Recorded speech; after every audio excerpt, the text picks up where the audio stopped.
Hello world, you're tuned in to another episode of the Hinted Neuron podcast. I'm Kevin Pascal, your host, and I want to apologize for being away from the podcast for a long time. I think that there's so much going on, so I've only been able to release just this will be my second episode for the year. And I think it's since April or February I last released an episode. That's because I've been doing more writing on my website, staying away and, reflecting, writing essays and thoughts on my website. So I think that for me, the preferred channel of communicating what I've been thinking is through my website right now. So when I have something really important to say, I decide to record a podcast instead. So I want to appreciate people who keep listening, sending messages, asking where my next episode will be out. So here's one for you. I hope you enjoy this episode. By the way, I'll be speaking with Nkem. Nkem is a writer, a creator, an artist. She does photography, she does dancing, writing. She has this website with like a community of writers, Wellspring Words, and I think they do a really amazing job helping women of color and people in general connecting, writing, and with her podcast as well. So I had a conversation with her about writing, breeding ideas, and more living in general. So I really enjoyed the conversation. It was a calm one, and I hope you do too. So if you enjoy this episode, please don't forget to subscribe and share. Leave a 5-star reviews on Apple Podcast or Spotify. Follow on Spotify. And also share my podcast, if you find it useful. If you have any questions, comments, or concerns, don't forget to reach out to me on Instagram or Twitter at Hinted Neuron. And now, here's my conversation with Nkem Chukwumerije.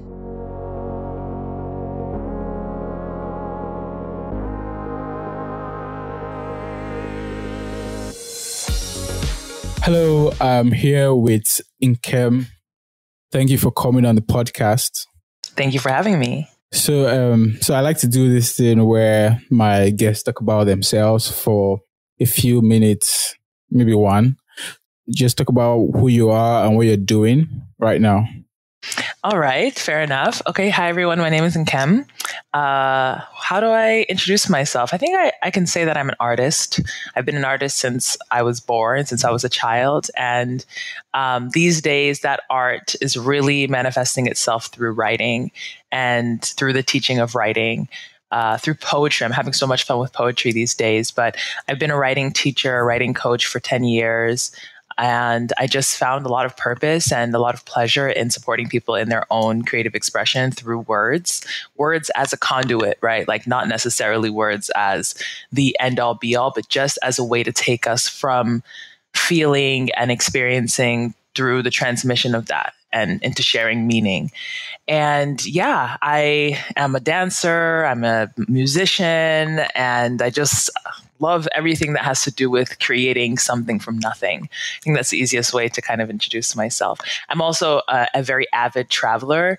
I think even saying I'm an avid traveler doesn't really cut it. It doesn't really tell the full story because it feels more easy for me to kind of be on the go than to be settled in one place. But that's my own challenge, right? Like that's something that I have the opportunity to learn from in this life, where I think some other people maybe find it easier to be in one place, and then the constant change and constant movement is something that they learn from. So I've been on a nomadic journey for about a year and some change now, kind of just moving around and doing my own thing. But I've lived outside of my home country, the US, for 5 years. And it's nomadic in a sense, but I was kind of just moving around from moving for jobs and moving from different institutions. And then I left that kind of life and I was like, well, I'm just going to kind of move around on my own, but let's see what the journey has to offer. I think that's the biggest thing in this life. Let's see what it has to offer.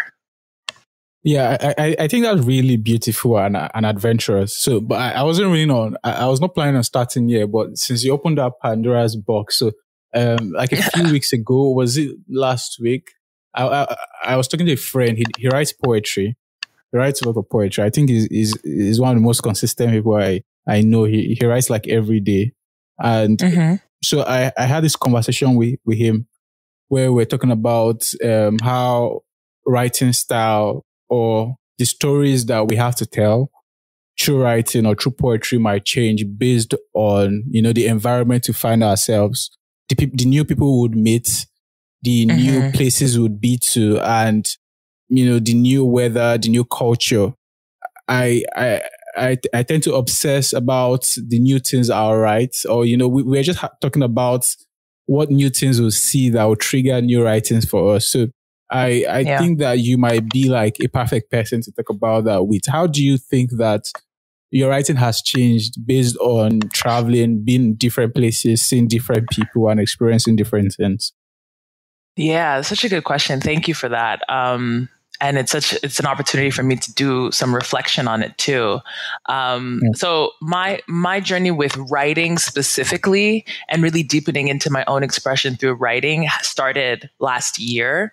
Before that, I was just teaching writing. So it's just like I learned to teach, not necessarily practicing it myself. And I discovered, when you practice, when you embody these things that you're teaching, it's a whole different experience of life. So when I started writing for myself, I started when I was in Mexico. The first time around, I'm in Mexico right now, but the first time around when I was in Mexico in a different location.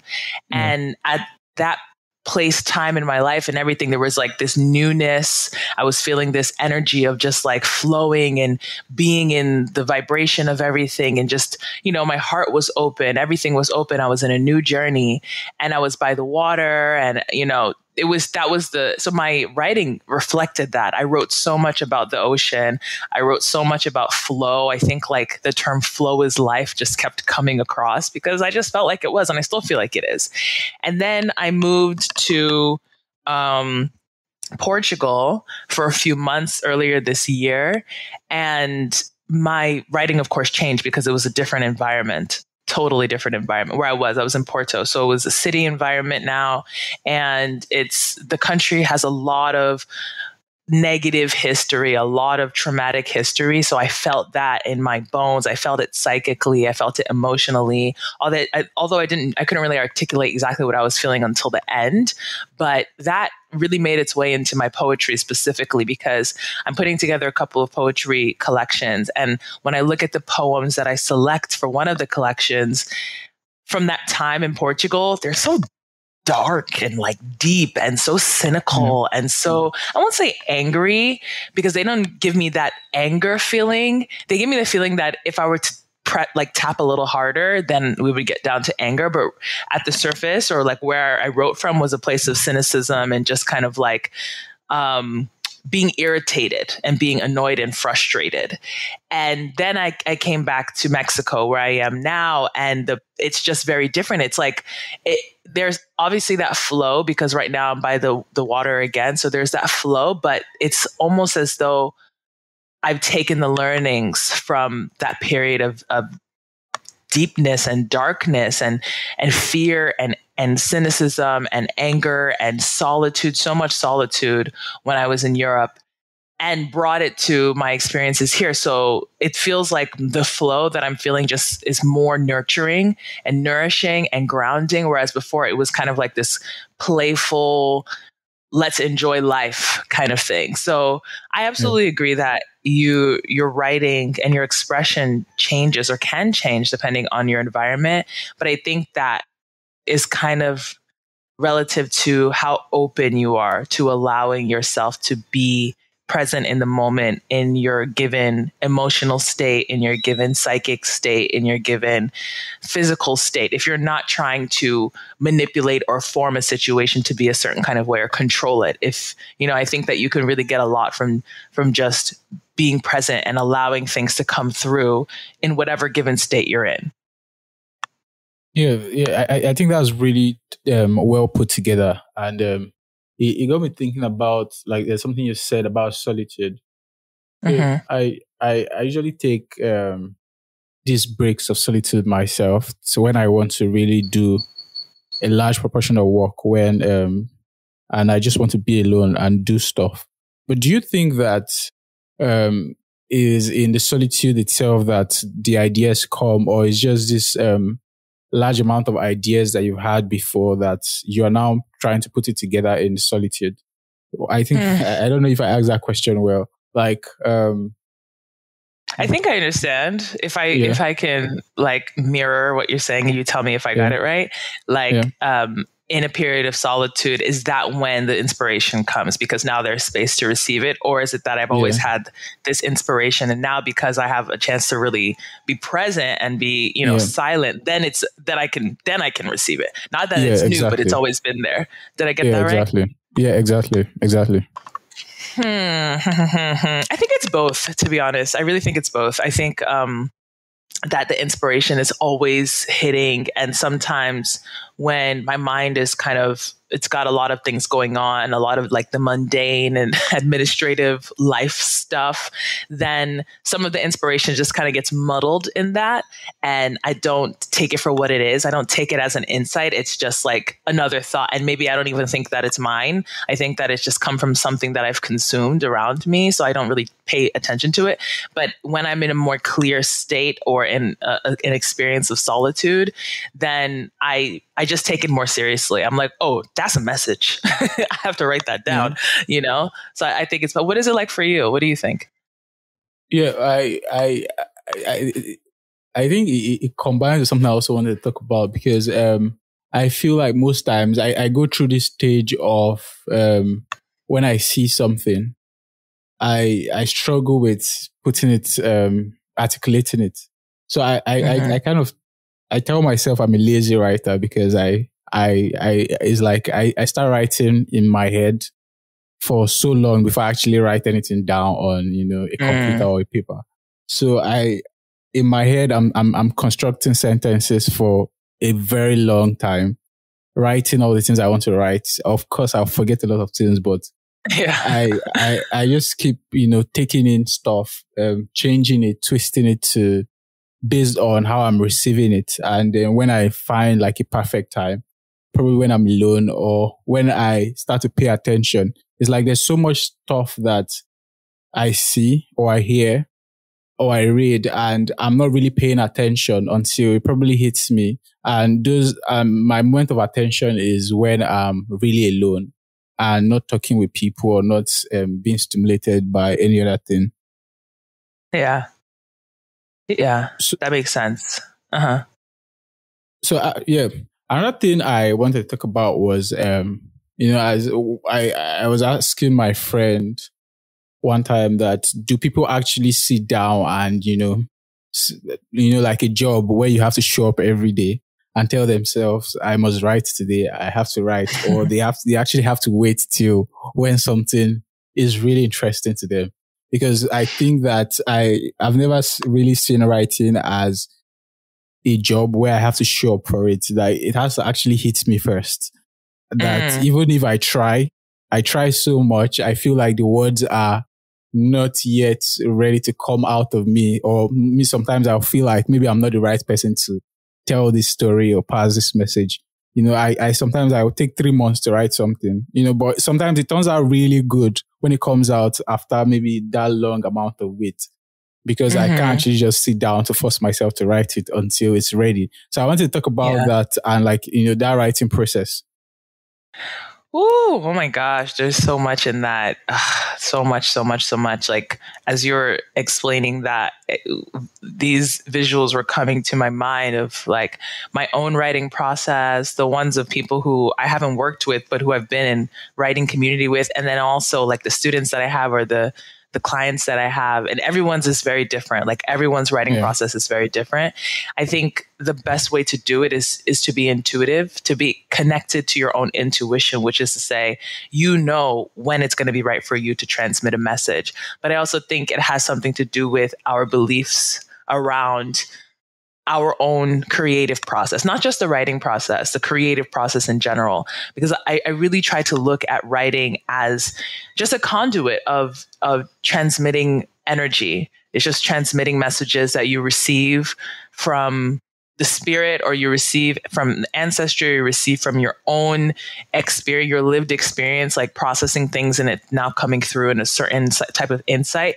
And now you have to bring that out of you into the world. How do you do it? Some people do it through writing. Some people do it through dance. Some people do it through cooking. Some people do it through painting, through different modes of art, through creating things in technology. Like there are different ways to transmit that message, but writing is just one of those. And if we are able to take writing as that, a vehicle rather than the end all be all, and like, okay, I have to write, I have to produce writing because I'm a writer, then I just think it gives us more space. And that means that if we want to set a date with ourselves to write something every day, then we don't have to write a full length novel every day when we sit down. We don't have to write a 4,000 word essay with resources and citations included every time when we sit down every day. That's just a lot of pressure. Sometimes if it's like, instead of I need to write today, I need to transmit what messages are within today, then you sit down and you just write and you let it be what it is, and then have the editing process after.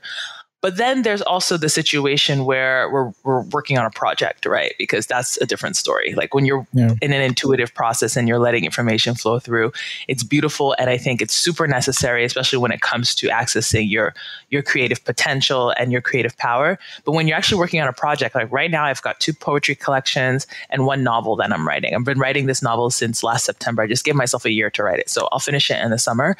But like, I can't sit down to my novel, especially, which I was just working on before we got on this recording. I can't sit down to my novel and say, what message do I want to transmit today necessarily? Because there's a storyline that I have to follow, you know? Yeah. There's like character development that I'm working through, and I'm hoping to meet some sensible or sensical like message at the end of it or through it. And maybe through it, there are some messages that I want to deliver, but they're not as priority as the storyline.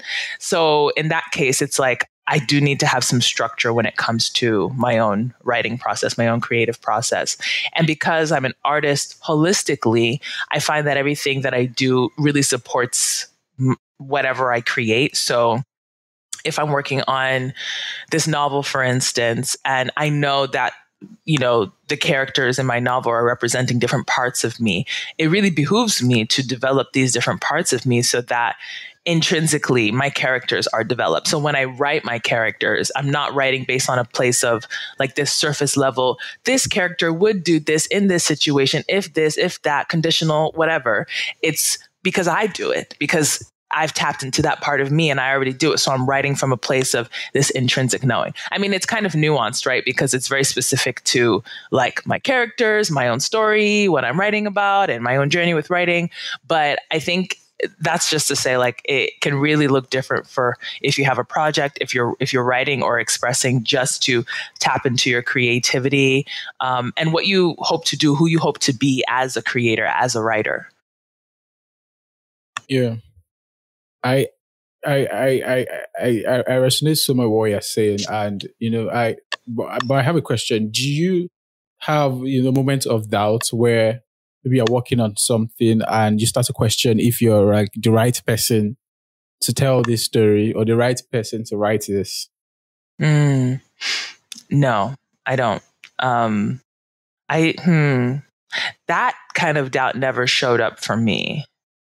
That kind of doubt, that particular kind of, am I the right person to do this? I've never experienced that one, because I assume that if I'm writing it, then I'm the one supposed to be writing it. The kind of doubt that would show up for me in the past was like, and maybe it's the same thing, just seen differently, but like, what am I even saying? You know, because my surface level life looked very different than the way that I would write. So it was kind of like, I guess it's kind of like, should I even be writing like this? Do I have access to this kind of information for real? Or am I just acting? Am I acting as if I'm like, you know, insightful and deep and have all this wisdom and whatnot? But it's like, if it's coming through, then you have it. You know, you can't act. You can't make that up. Like, if it's there, then you have it. I don't know what else to say, you know? Yeah. Yeah. So the reason I asked that question is because I'm actually like a software developer. That's what I Mm-hmm. do. I'm just leaning into more writing these days, poetry, Yeah. developing characters for things I want to write, and more essays. And because I think I've been writing for just short pieces before, but I just discovered that, a lot of what I'm thinking about and a lot of what I've not archived would get lost if I don't start, taking this seriously. And I think Yeah. it's based on, is even, that's like something I just released recently. I was talking about how much human wit, and humor and knowledge is wasted because people don't write what they're thinking about Right. because they feel like they are not writers. I I wouldn't call myself a writer because maybe I'm not qualified enough, or because it's not my background, or that kind of thing. So, that's why sometimes I just have those doubts that, oh, am I really qualified to, write like this? And then when Mm-hmm. I see myself, trying to construct a sentence and I don't like the sentence, because I think when it comes to writing, I would say I have a very high standard because I've read all these amazing works by really good writers. I've read really Yeah. good writing, and I see how, the grammar style, just the style and the way the sentences are being constructed, the crispness of the essays or the stories, just very concise. And Right. I want to write like that too, but maybe it's not coming at that moment. It's not coming the way I want it to come out, because I feel like maybe the sentence is too bland or the sentence is too flat. So sometimes Mm-hmm. I just have those doubts. Mm. And it makes sense why you have the doubts, especially if you're coming from a place of, engaging with people's writing in that way and building it up in your mind to be this kind of benchmark. I mean, I Yeah. totally get it. I totally get it. There are so many things that go into how standards are created in our societies, especially when it comes to language standard or writing standard. I mean, one of the questions I have is like, if someone were to publish one of your pieces tomorrow, would that make you a writer? Hmm. Would you consider yourself a writer if someone were to come and say, hey, I really like this piece, I want to publish it on my website, I want to publish it in my journal? Would you consider yourself a writer Um, then? I mean, that's just one work, because if I'm really comparing it to maybe like software, maybe I write a piece of one code and I put it out, I don't know whether I'll start calling myself a software engineer at that moment. But Okay. I I don't know Yeah. what I'll call myself, but maybe I'll just say I'm someone who writes. Someone who writes, but not necessarily a writer. Like, it's not the identity. Yeah. Yeah, that makes sense. I mean, the nuances I think are important because it's like, I feel really passionate specifically about this. It's the way that language is used. And even in grammar, if we think of grammar not as just a set of rules that we need to adhere to, and if we are able to adhere to specific grammar rules and specific type of language, then that makes us good. And if we're not able to adhere, we put the comma in the wrong place, we misuse a semicolon and a hyphen, then that makes us bad. And so it's Yeah. either this black or white. But if we start thinking about grammar as language, the same way that letters strung together to make words, strung together to make sentences, to evoke meaning is language, then it gives us so much more room to be authentic with what we're trying to say, like what we're trying to transmit. So for instance, if we know the function of a period, just for example, the function of a period versus the function of a semicolon versus the function of a comma, right? Like, we know a period is a full stop. After the period, the next sentence is generally related to the previous sentence because they're right next to each other, but they're going to be more related if it's a semicolon, and they're going to be even more related, those clauses, if it's a comma. And a comma is a pause, and a semicolon is a bit of a longer pause, and a period, a full stop, is an even longer pause. So if you're writing something and you mean to lay emphasis on a certain topic, aspect, or clause of what you're saying, then you get to choose what kind of emphasis you want to lay based on if you're going to use a period, a semicolon, or a comma. And that doesn't have to do with how would they do it in English grammar, Oxford, whatever. That has to do with what am I trying to say and how do I want to get that meaning across? And I think that's what makes us feel more comfortable being authentic in sharing our information, whether through poetry or prose, academic or personal, whatever it is. It makes us more comfortable when we're able to understand how exactly we want to use the tools that we have, which is the words, which is the grammar, which is whatnot. But when it comes to like some of this more academic style writing, or people, who just have this very crisp way of writing, so, many people, especially like, not everybody, I can't say everybody, but ghostwriting is a thing, right? Yeah. People get their stuff written by other people, which is to say that someone is still writing that. Someone still has the ability to put these things together. But there's usually a team when it comes to publishing. There's a team. There's your writer, then you have your editor, then you have copy editor, line editor. So a lot of things get changed in the mix. And so what you begin with is not necessarily what you end with. And so the beginning process may just feel and look like something a little bit more helter-skelter, but fine, I'm just going to get my ideas down there and then I'll let the next person in the chain of command do their job.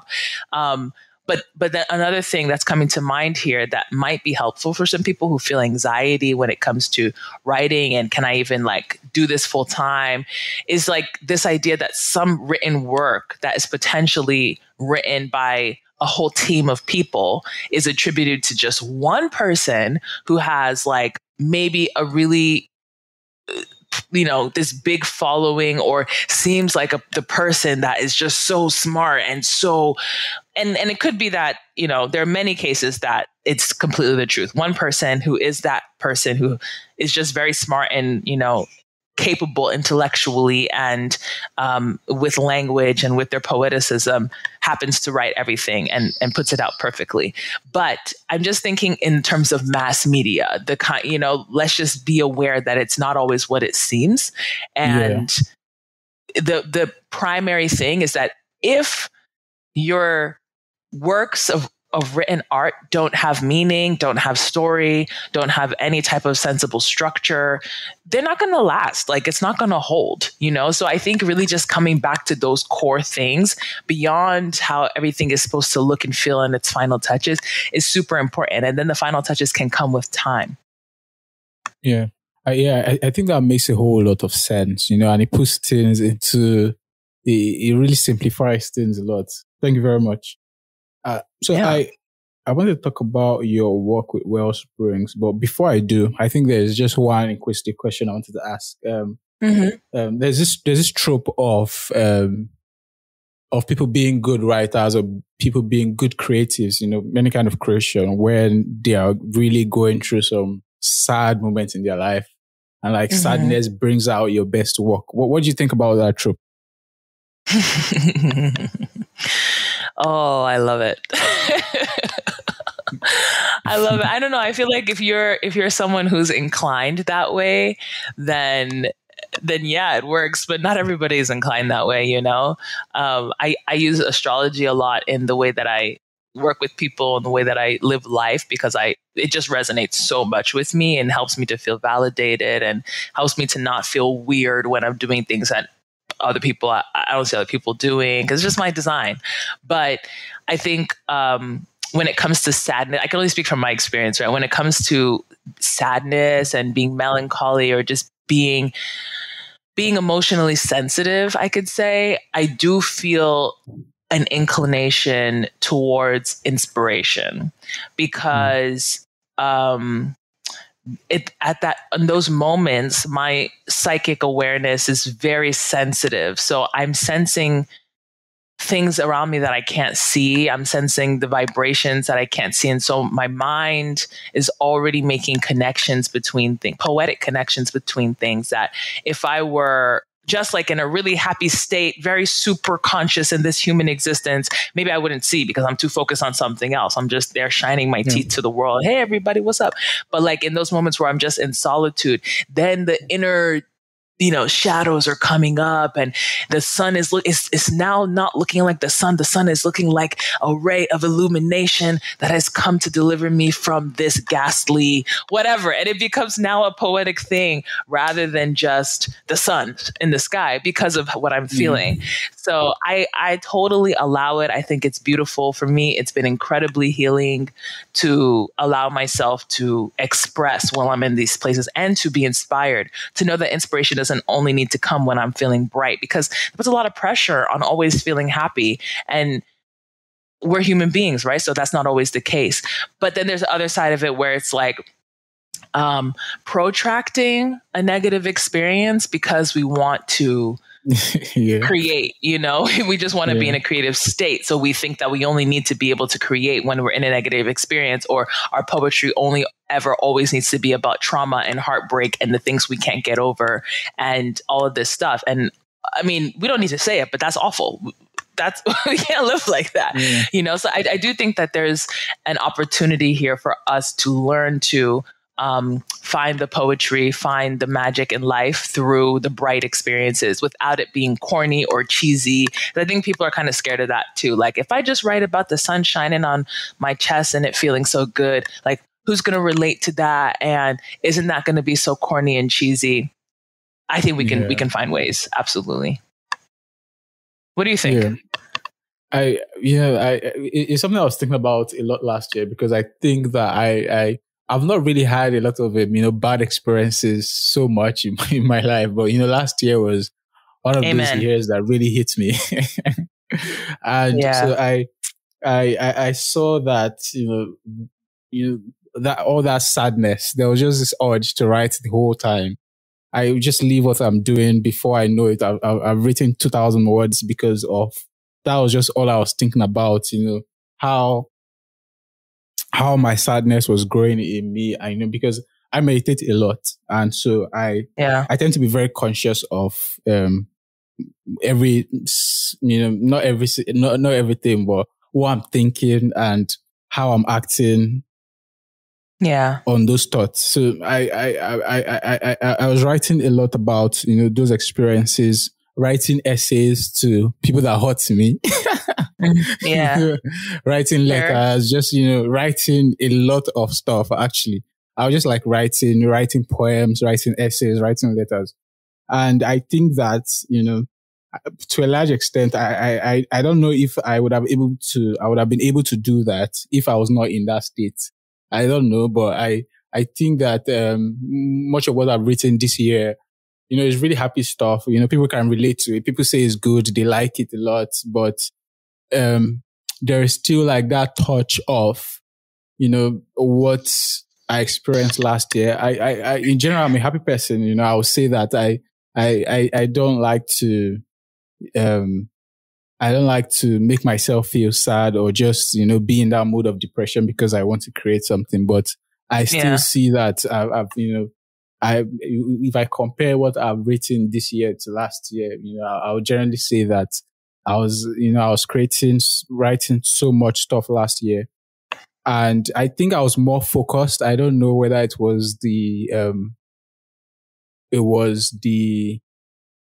sadness that made my mind really sharp, and I don't know, but I was more focused than this year. I think I've become a little complacent. I only write when the times are good, as opposed to maybe every evening or something like that. No, I feel you. What I hear from you is kind of like, I know it feels like a maturity when it comes to how you allowed yourself to just express when you're in those darker moments, even if they weren't very often, and just like it's a very healthy thing to do, to allow yourself to express, and then to also have the self-discipline to know not to go too far. But also this on a like separate note about like writing every evening or not being complacent when it comes to your writing. I think there's also an energy channel that we're able to be in when we just like allow ourselves to be inspired, even if it's just for a few lines in the evening. I had this moment yesterday, in fact, because I have all these different journals, and one of them is my journaling, my diary journal. And sometimes I don't want to write my diary journal because I don't feel like going that deep. You know, I feel like going deep, but I feel like going deep for a creative purpose rather than for diving into my inner stuff purpose. It's not every day that I like to do that. But yesterday I was like, you know, I think I should just reflect on some stuff, but I didn't want to write a full page. I didn't even want to write half a page. So I just allowed like a couple of lines. I said, I'm just going to give it a couple of lines because I want to put some thoughts together here. So mind, spirit, body, do what you have to do. Put some thoughts together and help me out because that's what I want right now. I'm not going to just let it be. And so I bullied myself into it sort of, but I came up with some really beautiful lines that I know when I read it back, I will just be like, well, I wonder where I was in that mental moment, you know, which will be really cool because a lot of the other entries are so detailed and so, you know, almost like scripting and just very different. But because I still want to be part of that energetic current where I'm just allowing inspiration to come through, it's no longer using me. I'm like in a conversation with it, you know? And I think we can do that once we get away from this notion that like, I don't know, this very transactional way of creating or writing. It's like, yeah, like, only when I feel happy, I'm going to do it. Or only if then kind of, you know, rather than, oh no, but it's always around me. If I pull out my phone to write a note, I can make it poetic. If I just want to write what I want to buy in the store, I can write it like that, or I can make it poetic because I have access to that all the time, you know, or I'm saying poetic because I'm using that as a kind of a metaphor for all types of creative conjuring.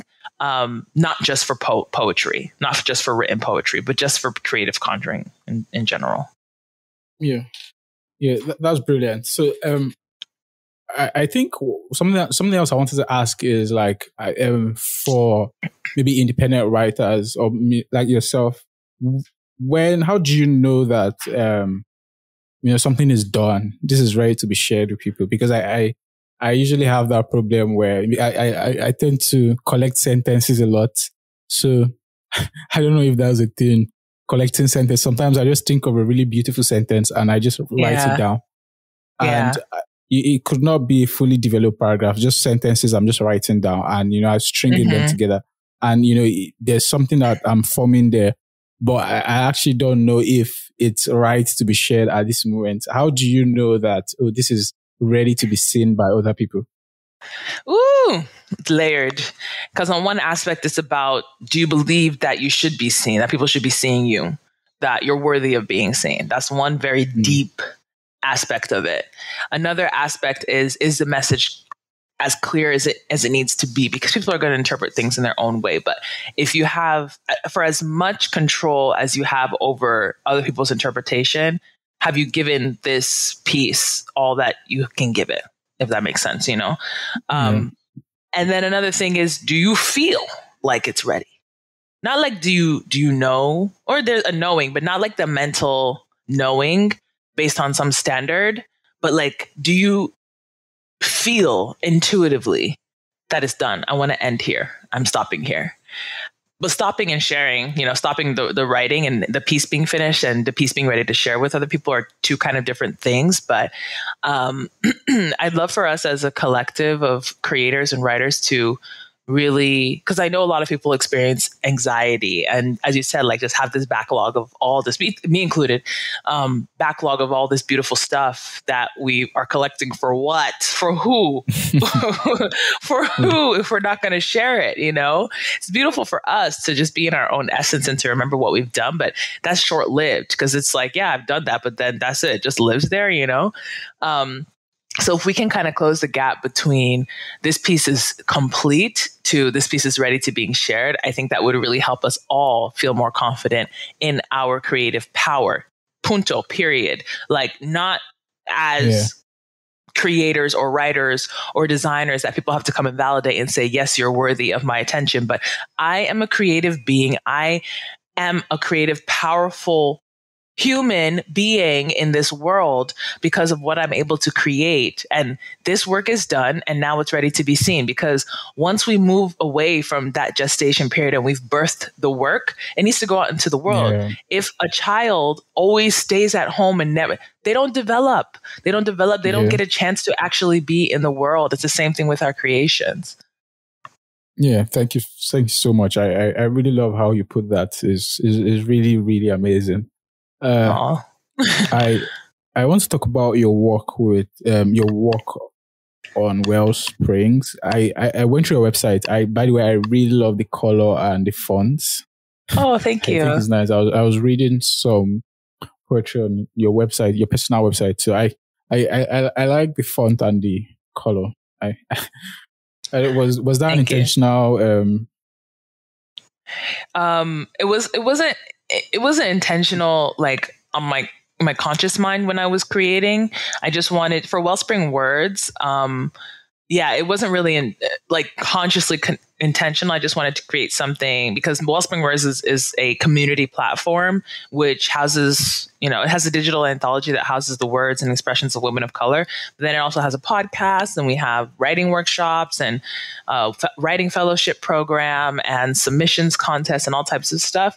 So because other people were going to be a part of it, I felt like what would make people feel, I don't know. I just felt like what looked nice, right? What felt nice, what felt calming. But the word calming didn't come until someone told me, like 6 months after I created it, that the color scheme and everything is very calming to the nervous system. So I was like, I'm gonna go with that. That sounds good. And I think it is. When you go on this site, you feel, oh, I'm safe here. Like this is not jarring. There's nothing that's popping out at me. And I didn't want to do ads or many pop-ups or anything like that, because it takes away from, we're already on the computer, which is like not great for our eyes and everything. So like or on a screen, so might as well make it nice. But for my personal website, by Nkem.co, that one I really just initially wanted it to be different in theme and everything and color and whatnot from Wellspring Words, because it's personal. So if somebody were to follow a link on Wellspring Words to my personal page, then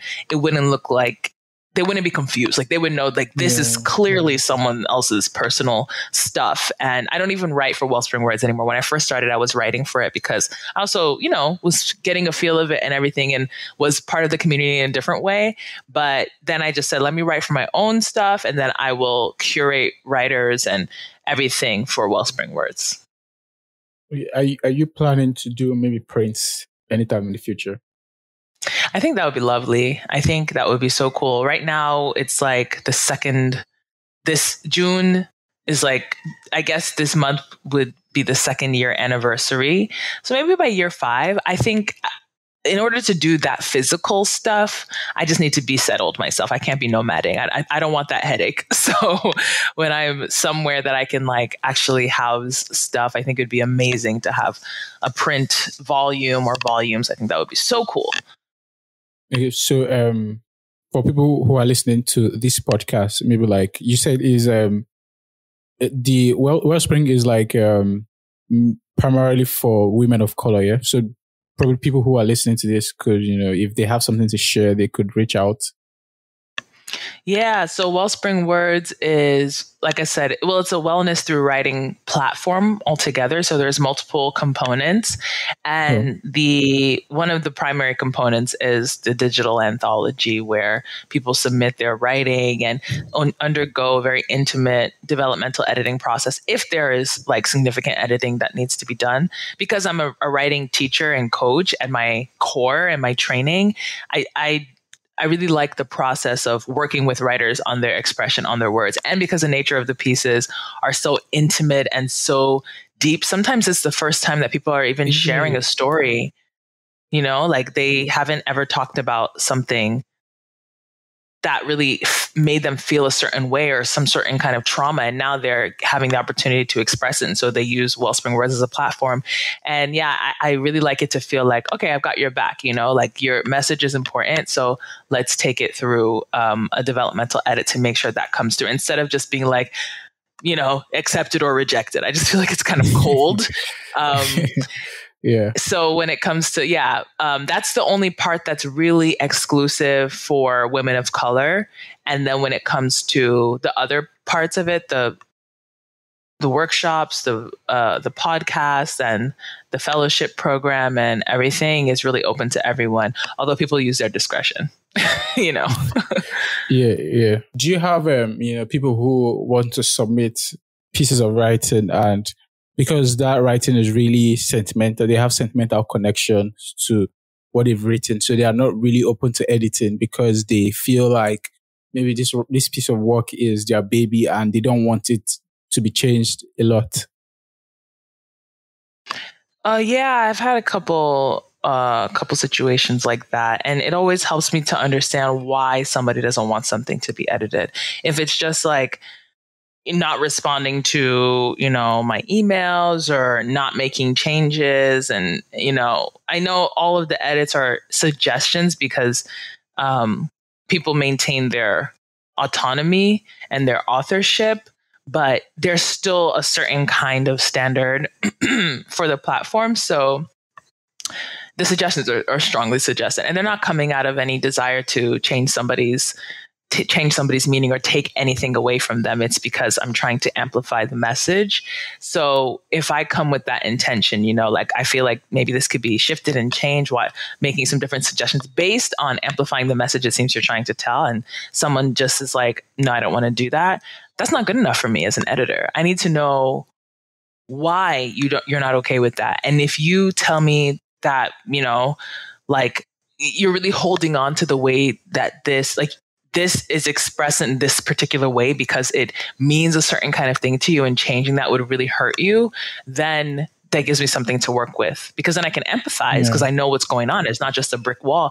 And then also maybe we can find a way to have a middle ground. I have so much knowledge and vocabulary and ways to string things together to make sense in so many different kinds of ways. So if I can come up with something that helps to suit someone else's desire to maintain a certain kind of meaning or sentence structure or whatever, that also suits me, then I think that's perfect. Or maybe I have to acquiesce, and leave that thing, because at the end of the day, it's their writing, and it's I can't transform every piece of writing into my own voice in a way that makes me feel comfortable. It's their writing. So, it's kind of case by case. And I have to always remember as an editor to be objective. Not like I can't take it as my own work. Sometimes I want to do that, but as a writer, as an artist, and then as an editor, it's completely different, because the writer artist part of me is totally the feminine side, feeling flowy and empathizing and wanting to be part of someone else's work and see myself in it. And then the more masculine side is the editing, trying to make things make sense. It's two different parts of me that are working, so I have to make sure that I'm operating in one side fully when it needs to be. Yeah.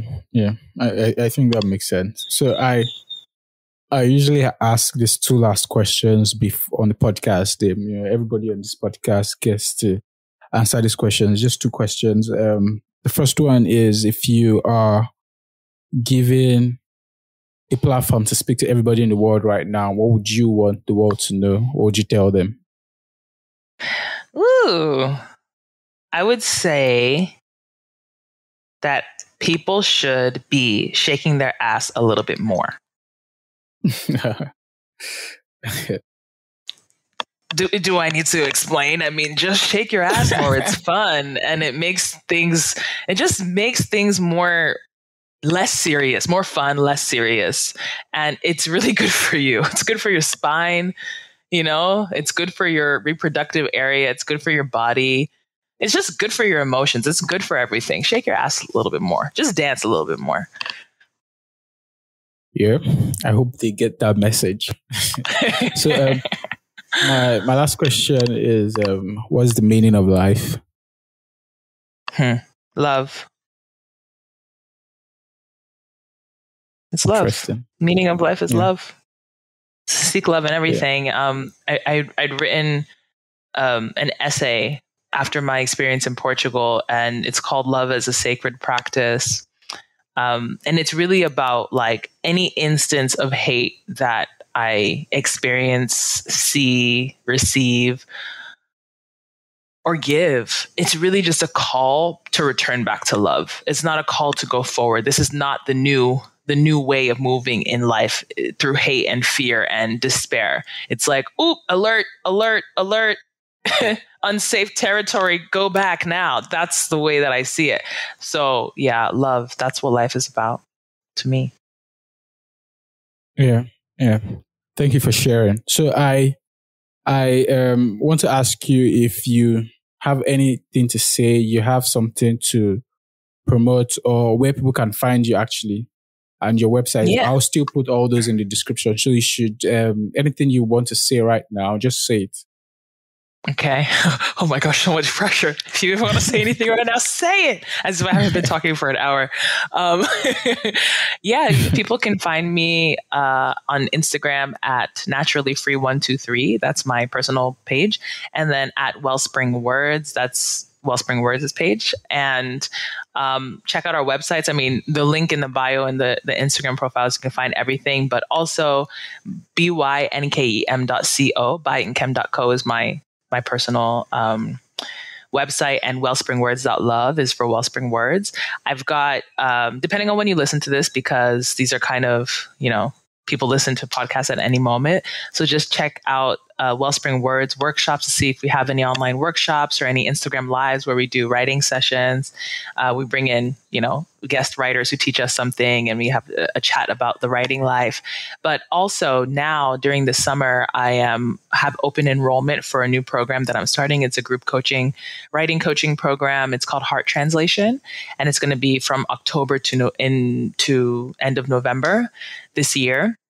So enrollment is open now, and you can find the information on my personal website.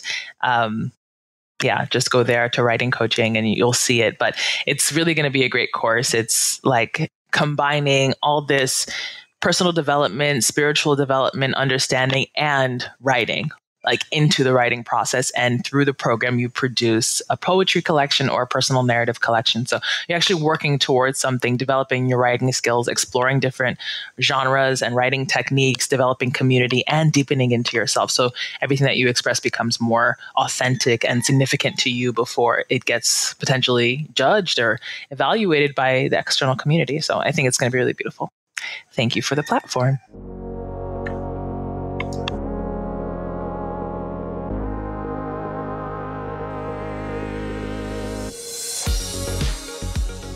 Thank you for listening to the end. If you enjoyed the episode, don't forget to share, like, subscribe, and all that good stuff. If you have any questions, comments, or concerns, don't forget to reach out to me on Instagram or Twitter at Hinted Neuron. So that's it for me this week. And until then, stay curious.